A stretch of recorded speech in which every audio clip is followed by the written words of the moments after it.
But this was our big gun. Now it just looks like you're stalking him. I think in the eyes of the people who don't follow it that closely, which is most of the country, here's the thing about Bob Mueller. He's like the last person, maybe the last thing in America that left and right agreed on. Left and right basically agreed. This is a guy of honor. This is an honest guy. This is an honest broker. Whatever he says goes. Americans are not into details. Don't read it to me, Bob. Just give me a thumbs up or thumbs down. The fact that he was like, if you couldn't impeach before, how are you going to impeach after? Or should you? Well, were you?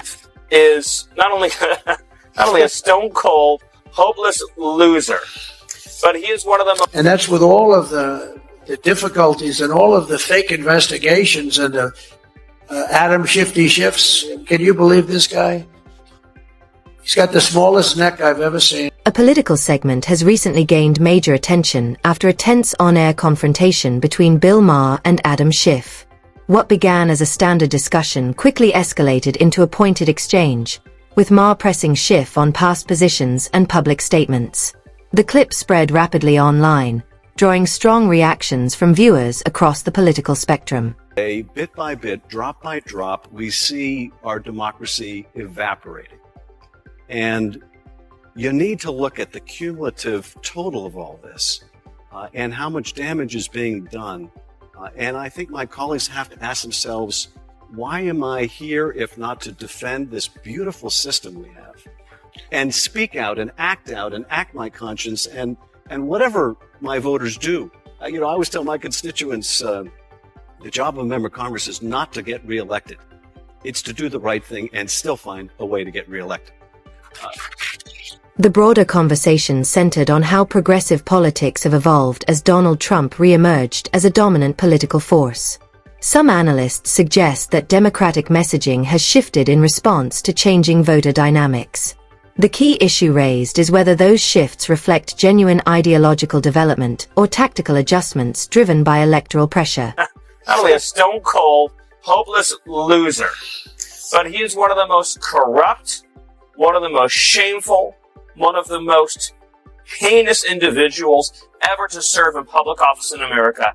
And everything he's devoted his life to has been debunked, discredited, and discarded.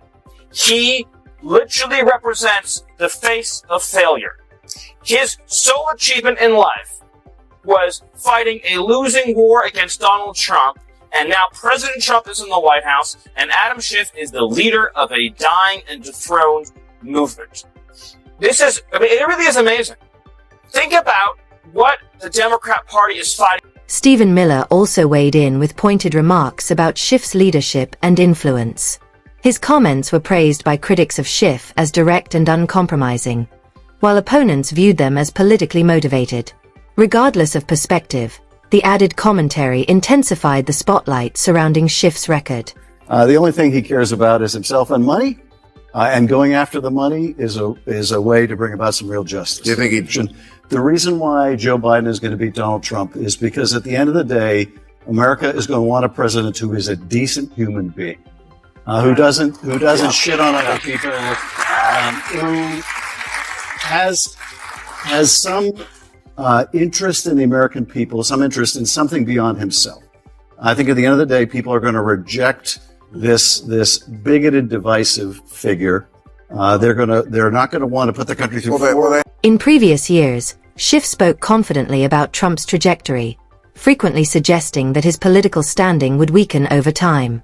Now, observers are revisiting those assessments in light of current developments. The contrast between earlier predictions and today's political climate has become part of the ongoing debate. I read an article last year, and it was called "Separating Sports by Sex Doesn't Make Sense." It talked about how we separate sports like the WNBA and the just because it's just socialization. This is insane. I agree. Okay. That's why people vote for Trump. Mm-hmm. Because there's stuff like that on the left that people just go, I know Trump's horrible, but separating by sports by sex makes perfect sense. Mm-hmm. And if you think it doesn't, you can't leave. Supporters of Trump argue that his platform continues to emphasize economic growth, border enforcement, and national priorities. They contend that this focus resonates with a significant portion of voters, especially when compared to what they describe as repeated investigations and partisan disputes from Democratic lawmakers. There's a flip side, and here's the flip side. You can like Joe Biden, but hate Capitol Hill. As it has been for so many years. When you look at people, think about Trump. You ever watch Trump debate? This is why I was joking around and said I challenge him to a debate. What would I have to worry about? He doesn't say anything. He goes up against Democrats. It's going to be very, very good. It's going to be fabulous. But they go, wait and see. He hasn't said anything, right? And nobody on the Democratic side has, what is it? The pizzazz. I know you got the substance, but you got a lot of people out there that are preoccupied with their own lives, and they want somebody that knows how to ingratiate. But that's what in debates is called a gish. I understand. Okay, it's called a gish. Even amid criticism and policy disagreements, Democratic leaders have defended their approach as necessary and principled. Maher's remarks reflect a strand of commentary that questions whether the party's strategy is connecting effectively with voters.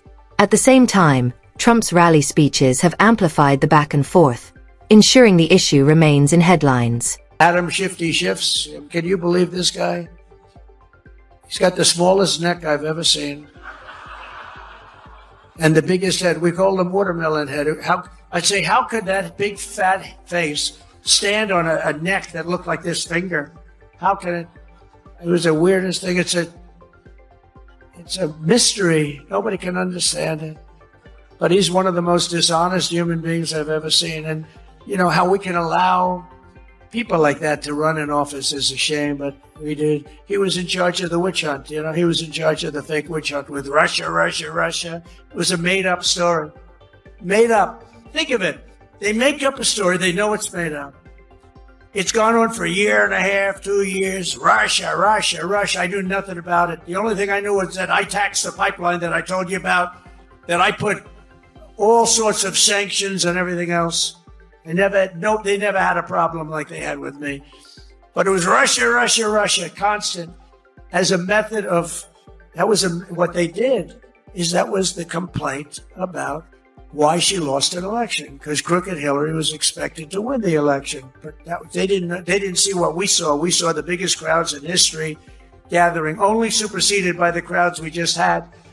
But here's a guy that goes out and he goes to an intelligence hearing or whatever you might call it, and it's supposed to be secret. He'd walk out, he'd either make a call off the record, this is crooked Adam Schiff, Shifty Schiff. He's a shifty Adam. Or he'd just go out blatantly and have a news conference. And because it had to do with me and my family, he'd go out and have a news conference.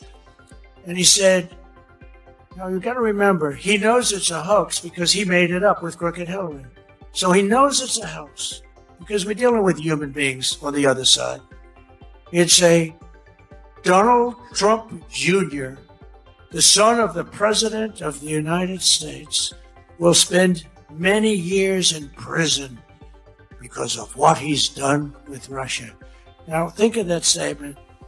Ultimately, the episode serves as another example of the sharp divisions shaping American politics. Exchanges like this demonstrate how televised debates can quickly influence public perception. Whether one aligns with Schiff, Maher, or Trump, the larger conversation about leadership, accountability, and political direction continues to unfold.